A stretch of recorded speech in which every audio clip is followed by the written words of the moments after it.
US to boost weapon shipments to Ukraine. Trump told Zelenskyy aid pause was not his decision, and how Europe preparing toughest sanctions against Russia in 3 years. We'll talk about this with political analyst, European Leadership Network UK member, Alexandra Filippenko. Alexandra, glad to see you, and thank you for joining us. Thank you for having me. I'm glad to be here. Alexandra, the US will provide Ukraine with defensive weapons as part of military aid, states US President Donald Trump during a meeting with Israel Prime Minister Benjamin Netanyahu. He stated, we're going to send some more weapons. They have to be able to defend themselves. They are getting hit very hard now. We are going to have to send more weapons, defensive weapons primarily. What are the underlying motivations behind President Trump's sudden decision to authorize more defensive weapons for Ukraine? Well, first of all, Donald Trump has been saying for some time now that his main aim is for people to stop dying. He's always been repeating this mantra that shooting must end.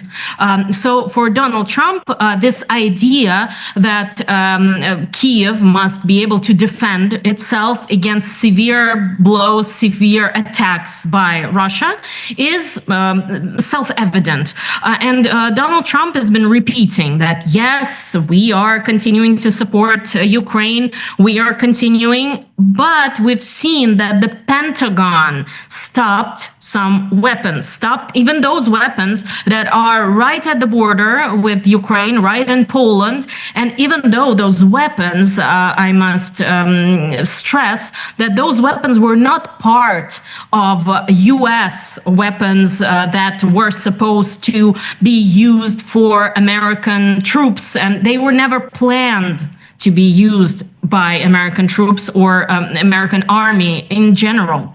These were weapons from the very beginning that were planned to be transferred to Ukraine or any other American ally to this matter. So for Pentagon, this was not part of their weaponry from the very beginning. It was not part of Pentagon stockpile, of American army stockpile. No, it's been confirmed that these weapons that were supposed to go to Ukraine, or part of those weapons that were supposed to go to Ukraine that were frozen, were not part of American weaponry to begin with. So this was very strange that Pete Hegseth, that the Minister of Defense, decided to freeze weapons. And that is why we've been hearing from the White House, from State Department, from everyone that no, we are continuing helping Ukraine. We continue our sending weapons to Ukraine. We continue. And so now we see that most probably this freeze, this stop, this pause was due to the fact that the Pentagon and Pentagon chiefs and Pete Hegseth himself just didn't want to look into details. He just decided, oh, let's stop it all. Stop it all for a few days. Just stop it all. And let's review. They didn't want to, let's say, go into those details that those weapons were from the very beginning not part of American stocks. No, okay, let's stop everything. And then we'll see, and then we'll decide. So right now, after the words of President Trump, the Pentagon confirmed that with President's instructions, they will send additional defensive weapons to Ukraine. What does this mean, defensive? We don't know what exactly do they mean by defensive. So these are the weapons that were supposed to go to Ukraine, and that is why everyone was so sure that there will be no problem with weapons up until New Year's at least, and maybe afterwards there will be more. But this pause, as I believe, was driven by the fact that the Pentagon just didn't want to get into those details. What is going where, how, what belongs to whom? Let's just stop everything and then we'll resume. But of course, when we're talking about war, when we're talking about severe attacks by Russia on Ukrainian cities, every day and every hour it can be critical. Every day and every hour is extremely important. And for the Pentagon, they don't see it that way. They just say, oh, well, what a pause in 2 days can do. And of course, Ukraine still has weapons, but if that pause lasted longer, that could have been a problem. That could have been a real blow to Ukrainian defense. So right now, yes, Pentagon confirms that more weapons to Ukraine, stressing that these are primary defensive weapons. They are going to be sent to Ukraine. And I believe that that pause was due to the fact that for Pentagon, it was plain easier just to stop everything than to get into details and see what goes where, how, and what actually was part of American stockpile at home to be used by the American army at home or abroad. I mean, for example, in the Middle East, for example, those American troops that are in the Middle East, 40,000 Americans who are on the Middle East. But this was never, those weapons that were frozen in Poland, they were never part of American planned stockpile to be used by the American army. And it was frozen, it was paused only because it was easier that way. Yes, President Donald Trump has reportedly assured Ukrainian President Volodymyr Zelenskyy during a phone call on the 4th of July that the suspension of U.S. aid to Ukraine was not his personal decision, reported by the Wall Street Journal. And the Wall Street Journal, citing officials familiar with the conversation between the two leaders, states that Trump denied responsibility for the delay in previously approved military aid to Ukraine. How do you think? Could President Trump's claim that the aid suspension was not his decision be seen as an attempt to distance himself from politically damaging consequences and reframe his position on Ukraine? Is this a strategic effort to rehabilitate Trump's image as a potential ally to Ukraine? Of course, for President Trump, on the one hand, he doesn't want to be seen as someone who is not helping Ukraine, for example. Of course not, because for Americans, for American people, for those supporting President Trump, this is self-evident that the United States needs to continue helping Ukraine. Because as we've seen, as we've heard many, many times, for those voting for the Republican Party, those voting for President Trump, were the people who believed that the United States should continue supporting Ukraine. And now what we are hearing, that the interests of the White House and Washington's interests in Ukraine in general are limited. That is according to the former senior Pentagon advisor, Dan Caldwell. And in one of his interviews, he said that President Trump made a difficult but necessary decision to prioritize the safety and readiness of the U.S. military by pausing the delivery of hard-to-replace ammunition to Ukraine, where limited U.S. interests are at stake. So those limited interests, that's the way they're trying to spin it, that there are limited interests only. But for now, for President Trump, it is very important not to be seen as someone who stops help to Ukraine, who stops help to those who have been attacked by Russia. Because for Americans in general, although they're trying slowly but surely to convey to Americans that Washington's interests in Ukraine are limited. This is part of this whole new way of looking at things. But as of now, we are seeing that this work, of course, maybe it will continue for some time. But for now, it's very difficult to explain to Americans that interests in Ukraine are limited, because for Americans, those interests are helping a nation that's been attacked, helping a country who is being attacked by Russia. And of course, Americans, partially due to history, partially due to their view of the Soviet Union and looking at Russia as being the epitome of Soviet Union, Union and the continuation of the Soviet Union, partially because of that, of course. They are seeing Russia and Russian officials as a potential threat to the United States. They are not even looking into those facts that we can see on Russian propaganda channels, or even when new weapons are being presented, even, for example, by Putin, when they are making those AI images of new Russian weaponry shooting somewhere to the west coast of the United States all of a sudden, and showing how easy could it be to go not only to East Coast but all the way to the West Coast. So this is all they are not even seeing that, but they know that Russia is a potential threat. So when Russia, being a potential threat to the United States, to international peace and security, is attacking Ukraine, is attacking its neighbor, is attacking a sovereign country, then that means that the United States need to help out. And this idea is very deep in American minds, and we're seeing different polls. Of course, in 2022, 2023, those polls showed that 70% of Americans said that the United States need to help Ukraine and help Ukraine more and more and more.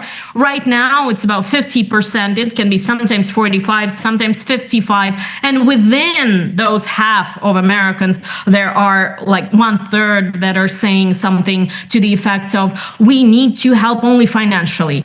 Then there's a third that is saying we need to help with weapons. And then there's a third that is saying we need to help some other way. But there is this need to be there. There's this need. They see that 50%, like half of Americans, are seeing that the United States must be there. So now, someone not even in Trump's close circle. This is a former senior Pentagon advisor, Dan Caldwell, who's been giving out interviews for past few days, talking about limited American interests in Ukraine. This is part of this push by Pentagon, by people surrounding Pete Hegseth, the head of Pentagon, to convince Americans that it's better not to help Ukraine that much. But this work that they are trying to do right now stands right by this deep, deep understanding of American citizens that the United States need to help those countries affected by, attacked by, or somehow in other way, again, affected by Russia or countries like Iran or any other country, or North Korea, for example, that can be considered as danger to the United States. So as of now, President Trump, of course, doesn't want to be seen as that person who stops help to Ukraine. No, not at all. But we see that there are groups surrounding the Pentagon, somewhere near, not in the administration, but somewhere near the administration, trying to convince Americans that Washington's interests in Ukraine are limited, are very limited. So they need to prioritize something else. So as of now, we are seeing that this suspension is stopped by the will of the President Trump, who is seen as supporting. But this work is being made, and most probably it's being made also with the help of Russian propaganda, because Russian propaganda, of course, has been working in the United States also quite powerfully. We saw all those sponsored contracts, sponsored by Russia Today, sponsored by Russian propaganda leaders, let's say. So this work is being done. But for now, as of now, what we're seeing now, according to polls, no, Americans see the need to continue helping Ukraine, and President Trump is following the Americans right now. President Volodymyr Zelenskyy has discussed the possible replacement of the current Ukrainian ambassador to Washington, Oksana Markarova, during a phone call with US President Donald Trump. And as reported by Bloomberg, a source familiar with the matter told Bloomberg that the list of potential candidates for the post includes Prime Minister, Deputy Prime Minister, Defense Minister, and Energy Minister. Here, how critical is the role of Ukrainian's ambassador to the United States in shaping and maintaining bipartisan support for continued U.S. military and financial assistance? Of course, the role of the ambassador is always important, and we've seen that the U.S. ambassador to Ukraine could not withstand how the Trump administration decided to comment on Russian attacks on Kiev and other peaceful Ukrainian cities, and left her post. This was quite a blow to the State Department, and of course the personality, the role of personality is important for the White House, for the State Department. And we should also remember, during that infamous talk or meeting in the White House by President Zelenskyy, President Trump, and Vice President J.D. Vance, when President Zelenskyy was criticized not only for the way he dressed, but also for the fact that he met with Democrats prior to the election. This is what J.D. Vance, Vice President of the United States, reminded President Zelenskyy of, that during his visit to the United States while Biden was in power, President Zelenskyy met with U.S. officials in Pennsylvania, in key swing state in the American election, in October 2024, right before the election. The election, of course, was in November 2024. So President Zelenskyy met with the representatives of the Democratic Party, and he met with senators from the Democratic Party, and he met with the governor of Pennsylvania, who is a Democrat. And this meeting, according to U.S. officials, was prepared by and was made possible by the ambassador of Ukraine to the United States. So this was one of the points that President Zelenskyy was reminded of while he was in the United States, and while that infamous and that quite unpleasant, let's put it this way, meeting in the White House.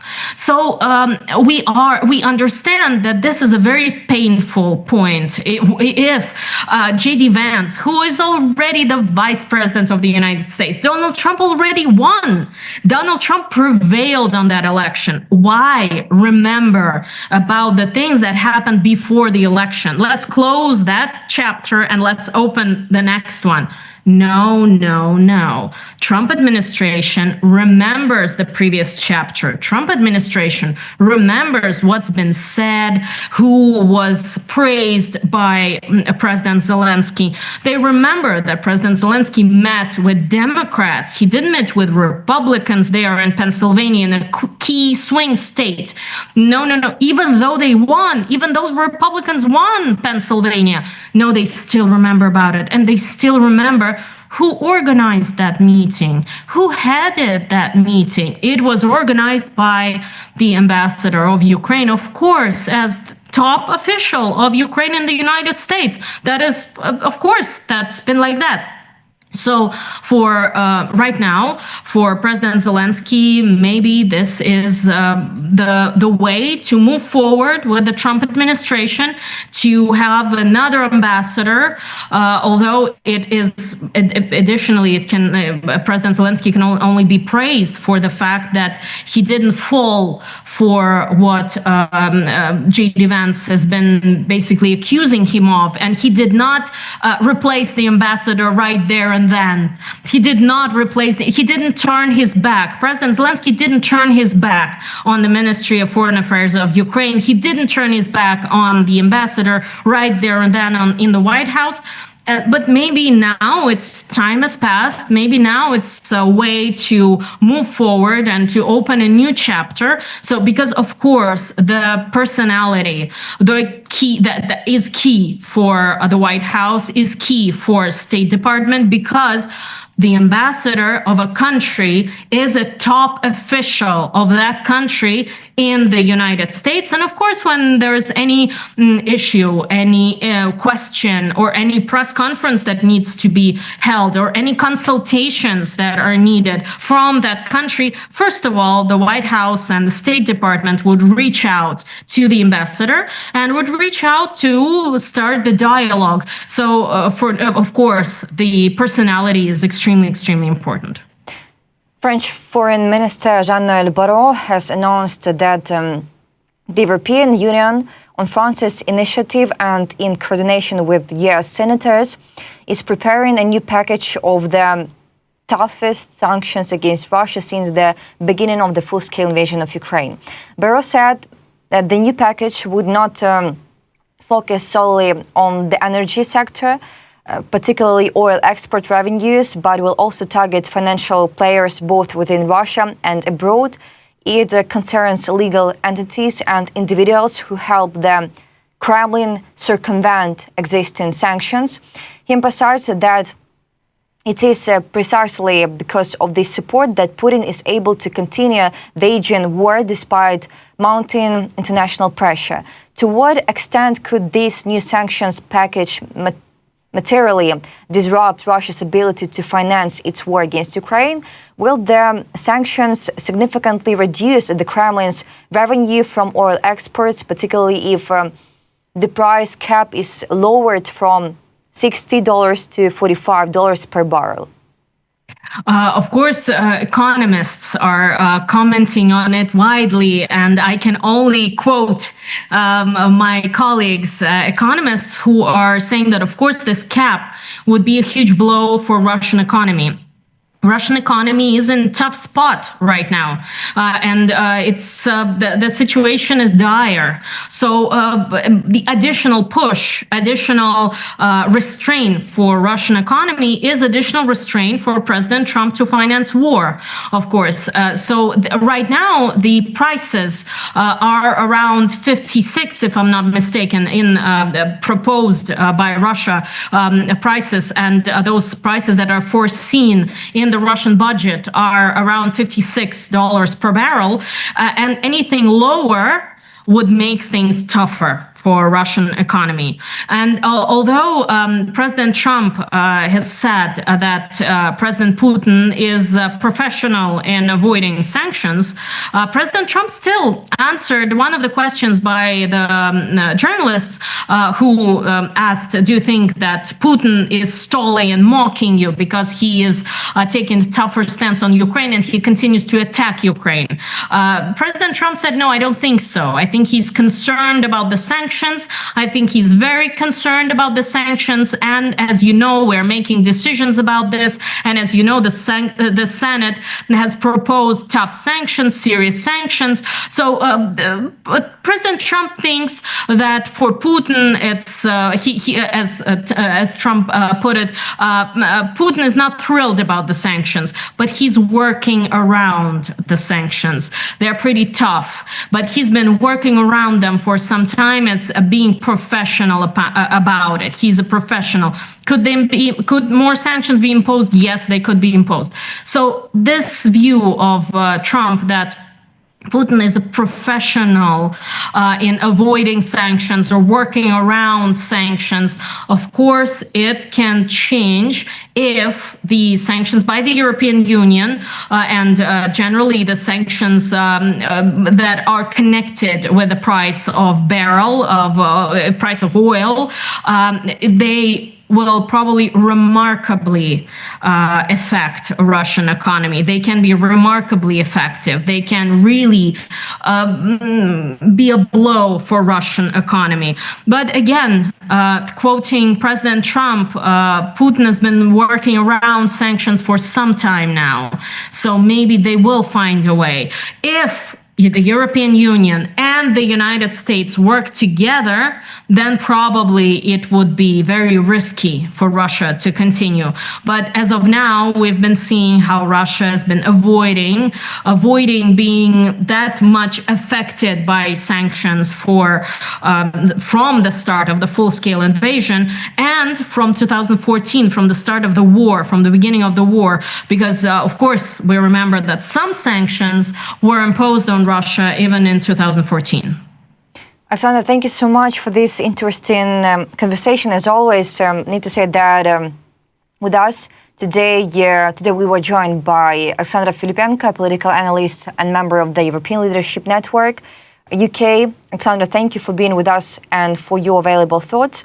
To our audience, thank you for staying with us, and see you. Thank you. See you soon.